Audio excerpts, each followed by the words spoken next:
Welcome to the Workforce Connections podcast, where we discuss workforce development in Southern Nevada. Here's your host. Hi, and welcome to another episode of the WC podcast. Today, I have a very special friend, a guest of the show. She is Dina Babsky, Director of Economic and Urban Development for the City of Las Vegas. Dina, welcome to the podcast. Thank you very much, Jaime. Thank you for having me. Very honored to be here. We've been talking about this a while. I know the past couple times you and I have run into each other have been very happy times because we signed a 20-year agreement. We put a ring on it. We committed to building B at the beautiful Civic Center. But I know also, and today we're going to talk about it a little bit, in your particular job, I've been a big part about this project, but I love to see your updates of how there's other economic development projects changing the landscape of downtown and the city. And that's, I think, I'm really interested in hearing about that today. But before we get to economic development and business, I want our viewers and our listeners to learn a little bit more about you. Tell us about where you were born, where you grew up, went to elementary, middle, high school, perhaps even college. Take us to your first job out of college. Kind of give us the Dina Babsky story there. Sure. Thank you. What a story I got for you. So I was born in Uzbekistan, which is a former Soviet Union republic. I won't tell you what year. That's not nice. When I was born there, I lived there until I was 15 years old. So elementary, middle school. All there. Yeah. First year of the high school career. Your first language is? Russian and Uzbek language, yes. So when I turned 15, I won a scholarship by the Department of State, which was called Future Leaders Exchange Program. Wow. And essentially the United States, they sponsored students who, showed certain talents or skills towards leadership. They brought them to America for a year as exchange students. So I came here for a year, lived with a very nice family in Wolf City, Texas, population 1,492. So I was there as a junior, finished that year, went back to graduate from high school and came back to college, which is now East Texas State University, was Texas A&M back then. So got my bachelor's degree at Texas A&M. It was bachelor's in business administration. So then I guess the first job out of college, gosh, it's been a while. I was a sales service manager for a corrugated box manufacturer. Wow, they're in Texas. In Texas, yes. And the East Texas or A&M, was that the Aggies? Well, no, the Aggies is the main campus at College Station. East Texas A&M actually used to be East Texas University. And then 89, I think, is when the A&M system added them to their, set portfolio of colleges. And so they rebranded, became A&M, but our mascot was a lion. A lion. Yeah. Okay. I was a cheerleader, by the way, there. So that was a great experience. Yeah. Wow. Definitely gives you a lot of opportunity to meet people, travel, get to know college life. So really enjoyed it. At that point, did you have a plan to return back home, or had you made the decision to make the USA, your home after that? Well, I think I made that decision when I was in high school here. Wow. That's why I came back for college. Okay. I really felt like this was the land of opportunity. A lot of things were possible. And so when I came back for college, I was definitely set on, making sure that I get the education and get a good career going. But, life happens. I got married. Here? Yes. Okay. I got married here, had my first kid. And then from then it's literally history. Yeah, roots. And then in 2012 is when we moved from Texas to Las Vegas. Actually was for my husband's job. Okay. So I kind of, had to change careers, which is an interesting experience in itself because you come new city, no connections. It was a bit challenging, and I had another small kid back then, my second child. So ended up actually working for ITT Tech as a director of finance. Wow. The school. The school, yes. Yeah. Got pretty bored pretty fast with that gig. And so my husband suggested I go to a dental school and become a dentist. Wow. That's a big change. It was, but I figured another 6 years of school was not for me. So I ended up just looking at the UNLV master's programs and entered their Master's of Science in Management Information Systems with the College of Business. So I went to UNLV from 2014 to 2016, got my degree then. And my real career job then after that college experience, I worked for the City of Henderson as a technology project manager. I didn't know that. So you were at the Henderson first. Yes. Okay. Yes. So. Wow. And so back then, who was the mayor in 2016? Was it? Andy, mayor for Henderson? Yeah. Andy Hafen? Hafen, okay. yes. And then came Deborah? Then came Deborah. And by then, I think I was there for maybe 6 months. Okay. And I joined City of Las Vegas in 2017. 6 months with Henderson and now a lot more years. 8 years. In Las Vegas. Okay. Yeah. Wow. Very good. And again, I think we'll talk a little bit about how I met you in a second there at the city. But before we do that, then tell us a little bit more about this. You've got us almost there because you described really your career. And sometimes careers take changes like that. Yours didn't go to dentistry, almost did. But careers are shaped a lot of times by other aspects of our life, like a spouse moving, children, and things.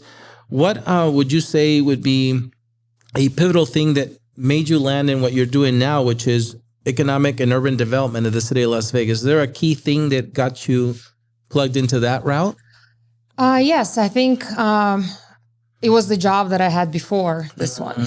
So I was the manager for the Strategic Initiatives Office at the City of Las Vegas. So it's a division that supports the city manager's office. So at that level, I got to work a lot on just about everything, because any project that runs through the city manager's office that didn't necessarily fall into a certain area, into a department, ended up essentially on my desk. Strategic initiatives. We were in charge of strategic planning for the city, maintaining, all of the plans. And then COVID happened. So a lot of new things came down from the American Rescue Plan funds. We had to figure out how to work on that. Yeah. And exactly through that, I got to work a lot with different programs, including, Workforce Connections.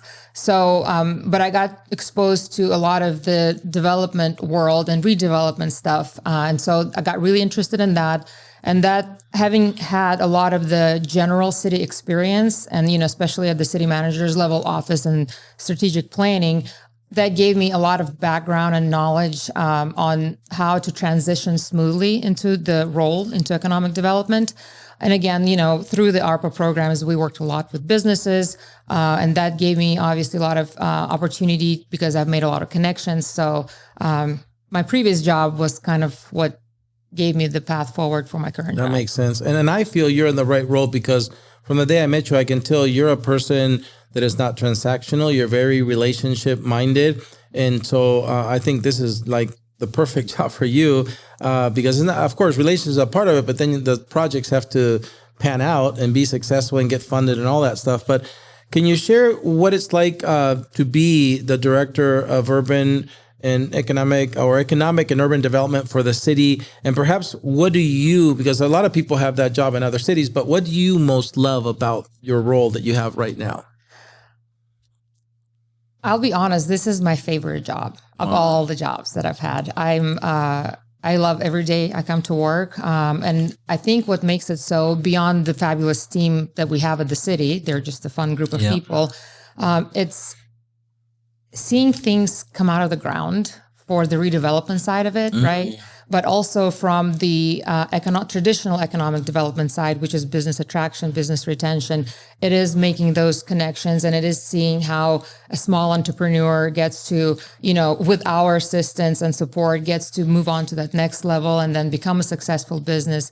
And all of the opportunities and support that we're able to provide, from developers to real estate folks to the small businesses, is just, it's creating things. It's, growing our economy that eventually will result in benefits to the community, benefits to our residents, and given that Las Vegas, we are the urban core of the valley, right? A lot of the infrastructure and things of that nature are aging. There's a lot of vacant land that needs to be, it's infill. And to be able to see that progress, how it takes a creative approach to work in redevelopment.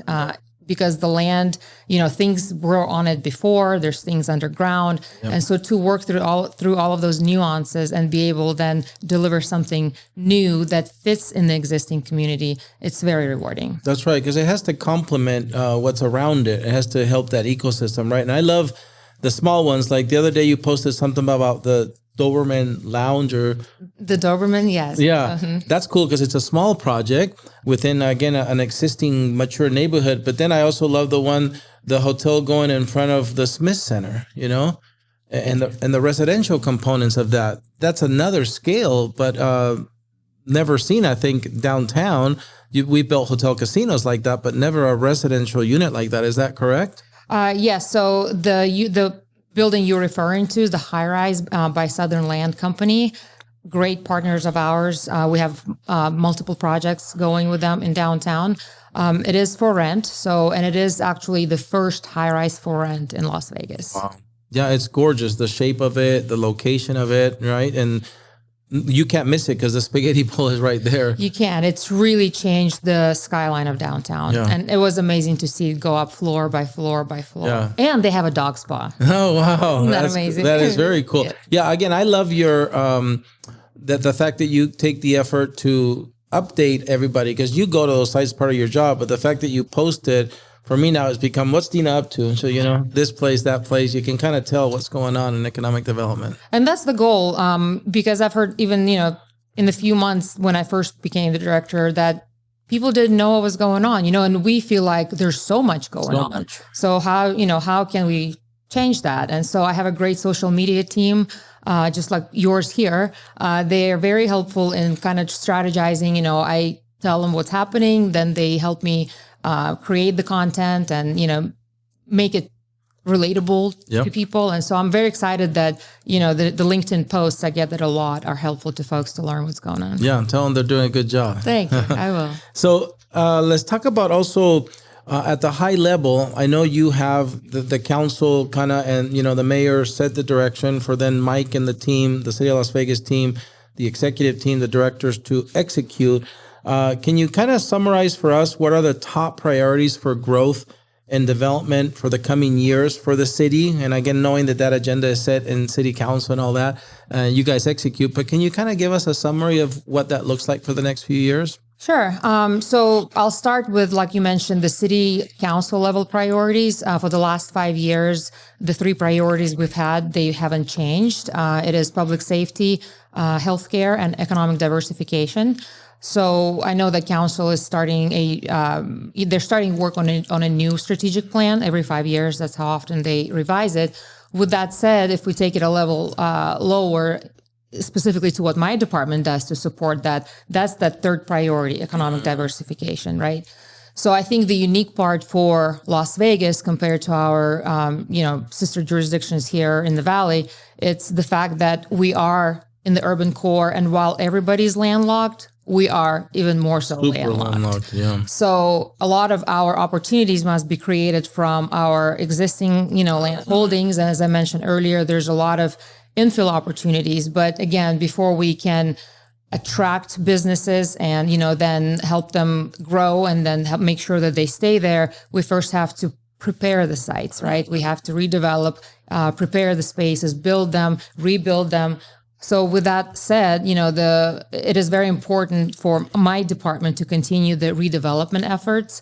And that what that covers is the infill, because there's a lot of small parcels. We have to assemble the land. Mm-hmm. Then we have to figure out how to work with our utility partners to, get the site prepped. So that's kind of like the redevelopment area that we will continue to work on. As far as more traditional economic development, for us, diversification, is key. It's in our strategic plan. And so with that said, I'm sure you've seen in some of my posts, our efforts in the medical district. Medical district, yeah. Yeah. So the recent numbers that I saw in terms of job creation, that education and healthcare actually created most jobs in the last 18 months. Wow. And so, which is great because healthcare, we not only need it because we need it, but it also is a way for us to truly diversify our economy because we are so sensitive to the hospitality and the overall economy in the country, right? Yeah. So healthcare is definitely a sector that is, of high importance for us. We're about to release on August 12th a big challenge. It's a competition price competition. So essentially, we were attracting a biotechnical research lab or a company to come to Las Vegas into the medical district with a financial incentive in place. And then, obviously that relates closely to our efforts in the tech sector. So the city, you may already know that, but we were back in 2017, City of Las Vegas was the first one in the region to open up an incubator lab. Yep. So for the International Innovation Center. And so our efforts have continued since then in that space. We now have 2 of them. Wow. And so, companies, when they need that first assistance, that first help, they come, they work with Startup NV is, a great partner of ours to get that initial assistance, and with our, support with the subsidized space and where they can all mingle and they create those collisions happen is how we call them.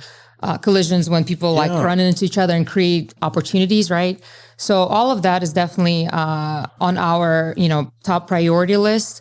And as we continue to redevelop downtown specifically and create places where companies can come, our efforts would then continue to start to attract national level companies. Where are those 2 hubs that you talked about geographically? Because I'm obviously familiar with the historic West Side School and the wet sea that's going to happen there in partnership with CSN. And but the 2 incubators that you discussed, where are they geographically? So the International Innovation Center 1, that was the first one to open back in 2017, is by the Bank of America building in downtown on 4th Street. Civic Center, okay. Yes. And it's on the first floor of the parking garage. So it's like the bottom floor of the garage is where the Innovation Center is. And the second one is actually right south of the Civic Plaza complex. So you'll be their neighbors also. It's in the Herbert building. So it's the RTC Center? Yes, it's behind the RTC Center. You know where the Great Greek is? Yes. It's in that building. Okay. Wow. Very close. And the reason, I guess, this all makes sense. I know we've been talking now for months, if not over a year, about this project, but us being a resident at Civic Center now on the 4th floor of Building B, and the Vegas Chamber coming in with one of our Employee NV business hubs. So we had some of the Employee NV business hubs reps here earlier today, but really it's another asset now that we have right there on site, a block away from that hub, a center or a patch of green away from City Hall, but it's where businesses can come after, let's say, they're past the entrepreneurial stage and they say, I'm ready to hire my first employee or my second or my third. We will have now a business hub there on site inside the Vegas Chamber to help any business take that next step of growth, going from just a single entrepreneur to now actually building a staff. And as you know, we have, tons of resources that can help a company $10, $20, $30,000 impact their bottom line because they're not spending that money on recruitment, training, and retention. They can spend it on other things to grow their business. So another reason why we're excited to be there with you on site. Oh, absolutely. I think that was the idea, right? By having the chamber there, workforce connections, the city, and potentially more. And I can actually speak to it here in a little bit.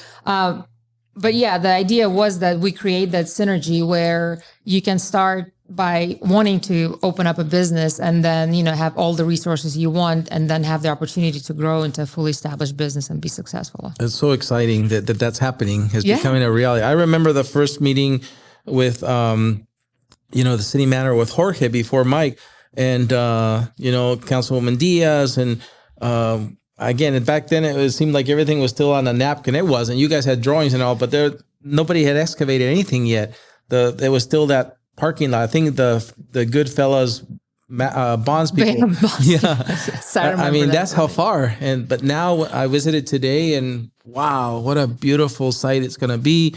And I can today they even showed me some of the small details, not just the places that are prepared for the art, but there was food truck hookups that they showed me on right next to the statues or close to the statues. So that's food trucks will drive onto there, hook up to these things, and be able to cater to all the employees that will live there in that site. Oh, absolutely. I think the whole idea was to create that, space where it's not only just, for office people, right? But it is there for the public, for our special events, to bring that programming. And food trucks is a big thing for us. I mean, we have had the food truck lottery program for years now, where every Thursday, two food trucks come to City Hall. They now park behind City Hall because of the construction. Right. But once that's over, they'll be able to just come in and park down the steps. That's another way we support small business. Yeah. So awesome. Yeah. When I saw it today, like you said, I could see the fence, and there was 2 trucks today there, a sushi truck and some other truck. But then I thought, and Shelly showed me, said, no, yeah, they're going to be right here.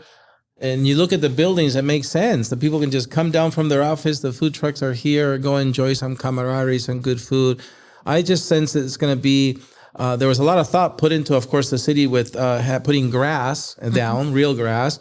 But it's just going to, I think, foster a real good vibe in that space for the residents of that space. Absolutely. Yeah, it's going to be great. So we've got to the point where I wanted to share with you, remind you how I met you. Again, it was through that COVID time with the ARPA, the American Recovery, funds.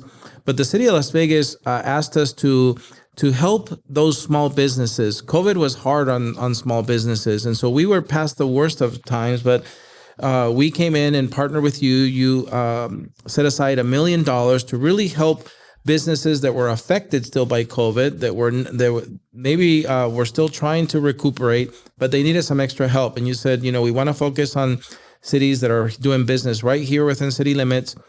Go help them. You have the infrastructure, you have the business services representatives, the career coaches. They're probably going to need help with, again, talent attraction, upskilling, talent retention. And so we did. I know it's been, you and I, that's how we met in your office when you first said, Jaime, you're going to get $1 million.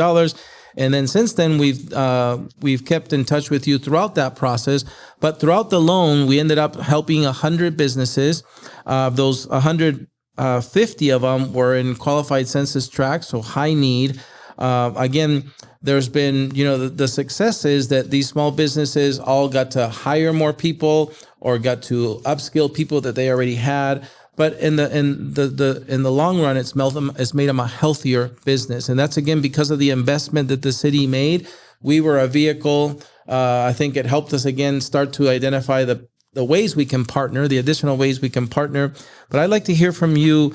I know that's one way that I'm very aware of. How other ways is the city attracting and retaining businesses, and then, of course, helping these entrepreneurs succeed?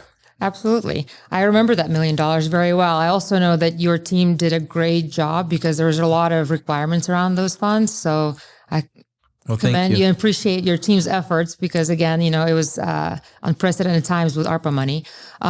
Along those lines, with the same funding sources, we're able to have additional grants, pretty substantial amounts. We had a grant, I think it was for $500,000 to support specifically minority-owned business certification obtaining. So Maisha Boyce was her group, MBS.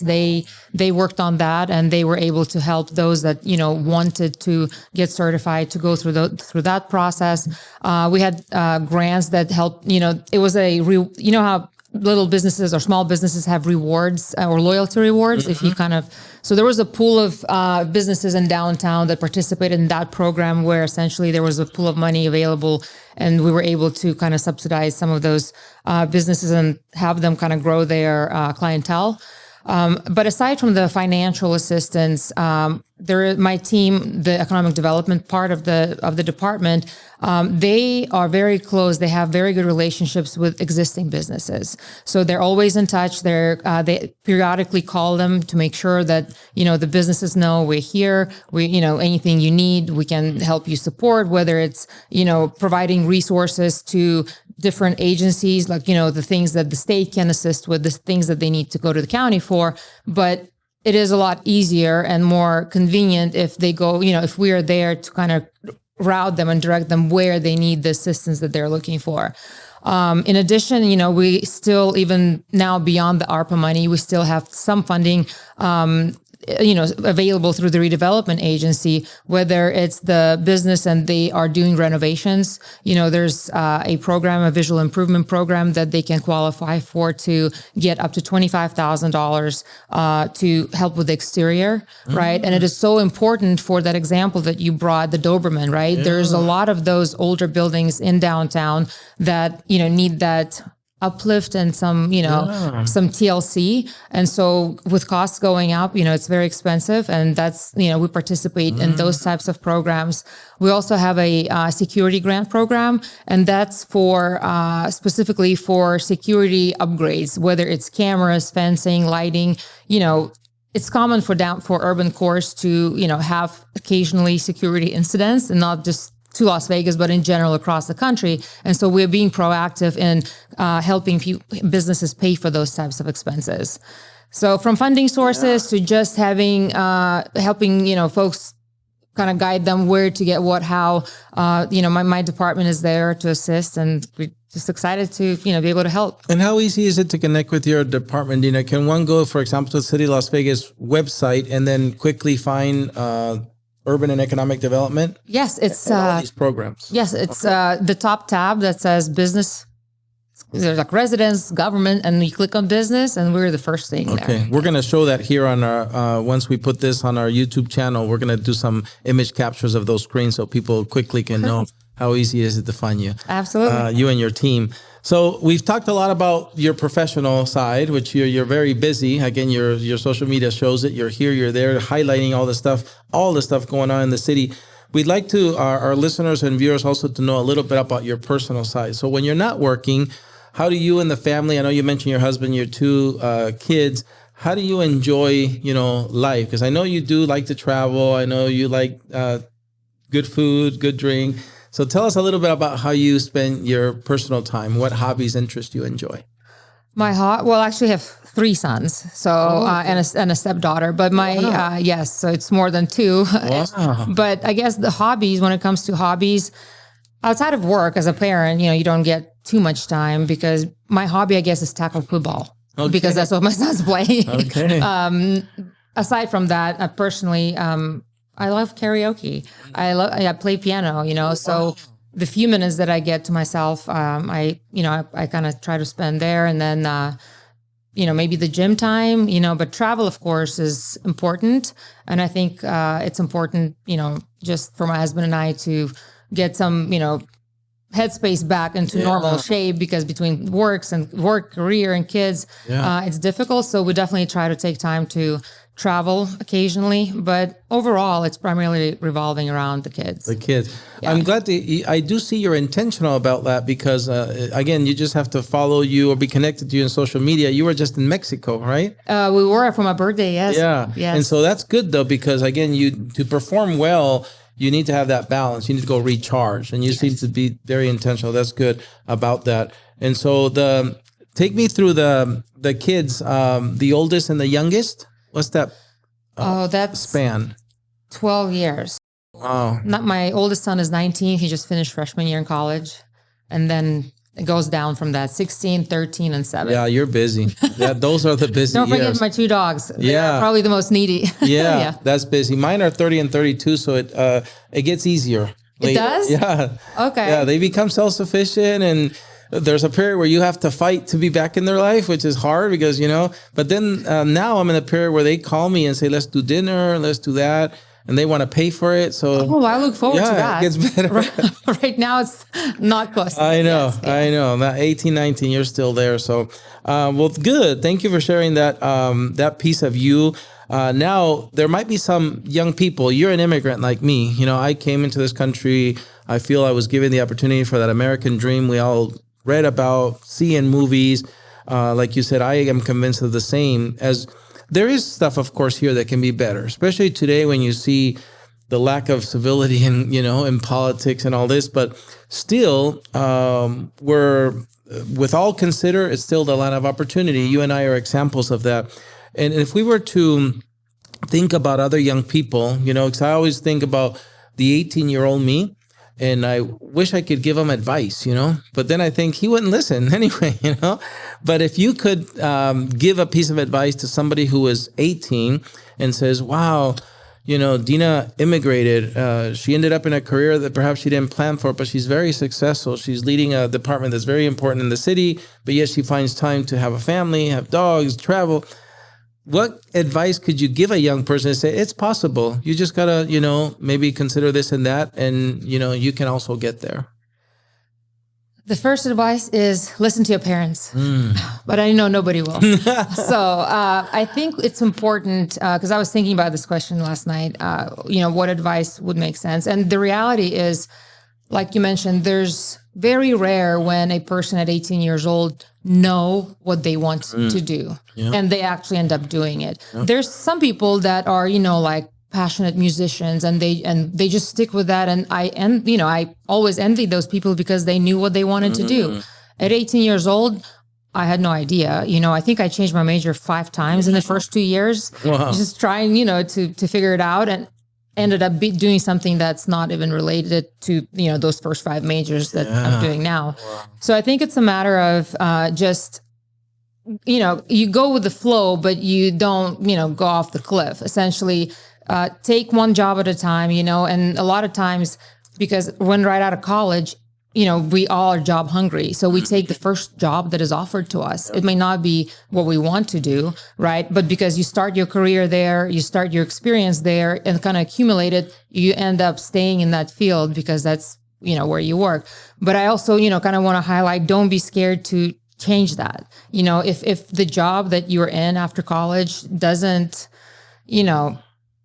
satisfy you or makes you feel like you're there just to suffer all day long, don't be scared to make that change. I've made that change 4 times in my life. And now at my age now, again, I won't say it what it is, but I have finally arrived is how I feel. Yeah. It took 20 something years of working to find that. And, it's all about just, if you fall down, get up, keep going, because life is hard. But, as long as that desire to keep going is there, they'll be successful. I when you say it, I nod because yes, I think those of us who immigrated here looking for something better, it's easier for us to fall and get up. We were raised with I don't know about your kids, but my kids sometimes, I think we shelter them, and they're like, let me dust you off and cure you. And so I think you're right. I want them. And they're doing okay so far, but we need to be purposeful to say, let's make sure they can and know how to get up themselves, right? And not be so sheltered, if you will, right? Yes, my husband definitely lectures me that I probably shelter them too much. Yeah. But, for moms, it's a little harder. I know. It was hard for me, too, as a single dad. But so I heard you loud and clear because if corrugated, materials don't move you, keep on going because something better is coming. I do feel like I said earlier, when I see you in your job, you're just custom made for this job. You're just so good at this job. I think the mayor knows that, Mike knows it. So we're lucky to have you. So to close, Dina, again, it's hard for me to hide my excitement about coming to Civic Center, being your permanent neighbor, looking across the building. We're going to develop some kind of signal, sign language, so we can know how to come see each other. But what kind of, I know there's some dates being thrown around about ribbon cuttings, grand openings. Can you tell us what to expect about the celebrations for the Civic Center? As a matter of fact, today, I found out that some of your HR people are moving tomorrow from City Hall into building, so things are happening. Oh yes, so 3 departments are now in Building 1. Wow! So our IT department has moved. Wow! The HR folks are moving, and Parks and Rec, I believe. Wow! They have already moved in. So the first building is already moved in, and next Monday, the 4th of August, is when they will be open for business in the new building. Wow! So that's already happening. So wait, I got a follow-up question because so there's a door on Main Street by which the people will come in, or will the fences come down on August 4th? No. The plaza area will, it has the fences, and that will activate for special events and things of that nature. But you can come and apply for a job, things that you would normally come to CHR for, that will be open on Monday. Wow. And they'll enter through the main entrance to the, through the doors and go apply for a job. Wow. That's like right now. Yes, it's on Monday. Okay. So that's one. The official ribbon cutting is on September 4th at 8:30 in the morning. And, Mayor Goodman and Mayor Berkeley will be both there. I think cool. It's kind of like their shared legacy, right? But, as you know, your neighbor and tenant, Vegas Chamber. Obviously, you guys will start moving in soon. Yep. We are finalizing the lease with the Secretary of State. Wow. To take the first floor. To take the first floor, yes. And then the 2 restaurants that will be going into building 1 and 2. The restaurant in building 1 will be on council agenda in September. So we'll reveal who they are then. But that one is, I think it's the kind where you can, it comes quickly eat or you can take it out, but the restaurant in the second building, we're actually working with a well-known chef. Wow. For more of a destination type of restaurant. So hopefully cool. It works out. Yeah, because I went up the elevator today, the one that has 2 doors, the freight elevator. And on one side, it opens up to the lobby of building B. I guess there used to be buildings 1 and 2, and now it's A and B. I can't keep track. Pick whatever name you want. Yeah. A, B, day, night, something like that. So, but when the back door opened, Shelly pointed out that that's the restaurant. Right there. And so that's really cool because that's, again, street access and, you can access this from the building. So no formal names yet, but again, big name chef maybe for that building, something else coming on the next council meeting for the other building that will complement Jimmy John's and the Now and Then cafes. And the food trucks. And the food trucks, which is, I'm excited about that. Yeah. Well, and plus you have all of the offerings of the Arts District. Oh, yeah. I mean, there's just so much you can choose from. I mean, that's true. Do you come to the Arts District yes. to eat? Okay. I'm just wondering from Civic Center, do you think it's a walk or do you guys get in your cars and drive to the Arts District?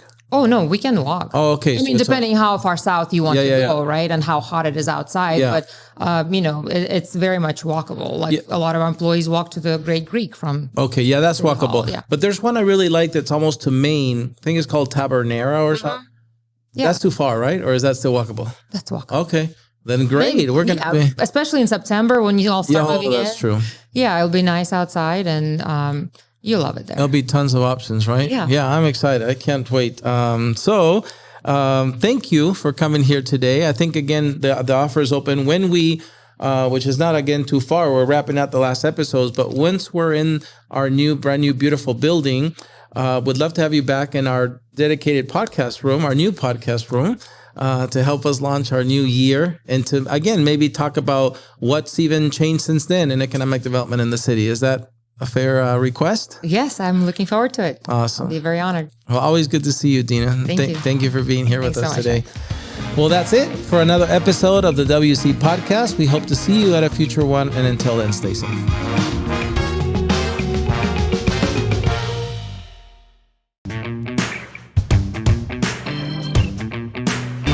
So, Dina, thank you very much for staying for our bonus segment called Against the Wall. Are you ready? Yes, I am. All right. The first segment is called Your Favorite. So I'm going to give you a category, and you're going to give me your favorite thing in that category. Let's start with an easy one. What's your favorite food? Sushi. Favorite beverage with dinner? Wine. Favorite dessert after dinner? Skip dessert. Favorite car you've ever owned? My BMW X7. Favorite musical group or artist? Oh my gosh. Celine Dion. Favorite book or movie? Gone with the Wind. Favorite holiday? My birthday. Favorite college sports team? UNLV Rebels. Favorite professional sports team? Dallas Cowboys. Favorite Las Vegas professional sports team? The Raiders. Right. You made it through the first segment called Your Favorites. Now we get a little harder. It's called Tough Choices. I'm going to give you two choices and hopefully you can pick one. You ready? Mm-hmm. Vacation or staycation? Vacation. Hotel or Airbnb? Hotel. One day when you retire on a ranch or in the city?